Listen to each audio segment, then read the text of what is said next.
Today, around 70 million people in the world come from an Irish heritage that dates back to thousands of years. The first farmers settled in Ireland in 4000 BC, but the real Irish culture was forged when the Gaels, Celtic warriors, came to the island between 600 and 150 BC. A lot of Irish myths were actually stories of warriors from that time, but most are just nonsense about leprechauns. In 400 AD, one king's hobby was raiding the Romans and the British. On one of these raids, a 16-year-old boy was captured and sold into slavery in Ireland. Instead of whining and crying like a little bitch, he decided to turn to religion and escaped at 22. He studied theology and returned to Ireland in 432 on a mission to convert the Irish to Christianity. That boy's name was Patrick, and he became the patron saint of Ireland. What have you done lately? In the 9th and 10th centuries, Ireland came under fierce attacks from the Vikings. Monasteries suffered great atrocities at the hands of these bearded Nord pirates. The Irish later formed a church, combining a Christianity with elements of Viking and Celtic cultures. The English Pope didn't like that very much, and put Ireland under British control.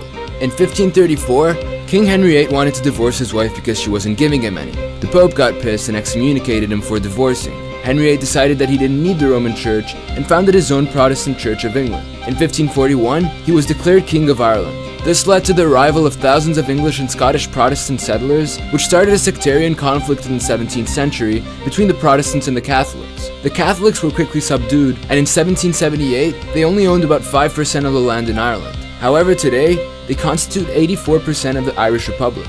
From 1791 to 1877, many tried to fight for Ireland's independence from Britain, like the United Irishmen. Even after their efforts were destroyed by the Act of Union between the two countries in 1801, men like the great liberator Daniel O'Connell and the uncrowned King of Ireland Charles Stewart Parnell continued to fight for emancipation.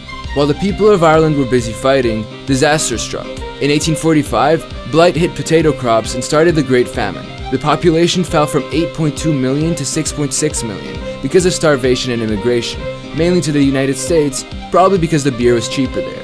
In the next century, on April 24, 1916, two groups of armed rebels seized Dublin in what was known as the Easter Rising. They proclaimed the Republic of Ireland, and after a short war, a treaty was signed in 1921 that divided the country into Northern Ireland and the Irish Free State. The public opinion didn't get along concerning the treaty, and that can only lead to one thing: civil war. The Irish state later became the Republic of Ireland, and Northern Ireland remained part of the United Kingdom. Even after all that time, the sectarian conflicts didn't cease. Between 1968 and 1998, over 3,000 people were killed during a period called the Troubles. Today, Ireland is the 6th most developed country, ahead of the United States. It even produces enough beer to fill the Mediterranean Sea. No, but seriously, they make a lot of beer.